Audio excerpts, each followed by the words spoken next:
Ale, ale, ale, ale, ale Zaragoza, ale, ale.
Es un partido, el primer partido. Venimos, la verdad, que trabajando fuerte, nos tenemos que soltar mucho más, todavía queda mucho margen de mejora.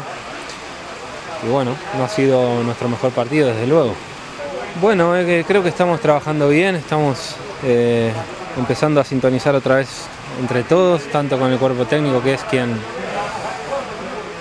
quienes nos están llevando en la pretemporada, y bueno, tenemos que seguir acumulando trabajo todavía, llevamos pocos días. Pues creo que es cierto que son nuestros primeros minutos de fútbol y no hemos estado fino con balón, ¿no? Creo que tenemos que dar mucho más en ese sentido, coger rápido el ritmo, ir cogiendo volumen de juego y a partir de ahí empezar a ganar confianza. Tenemos unos cuantos amistosos más por delante. Como todos los partidos, en fin, duele en el momento, uno se cabrea y a medida que va pasando el tiempo, pues como con cualquier trabajo y cualquier emociones se va pasando y vas empezando a pensar en lo que has hecho mal para haber perdido el partido y mejorar. Bueno, estamos a la expectativa y esperando de qué es lo que va a suceder. Creo que no hay muchas novedades al respecto.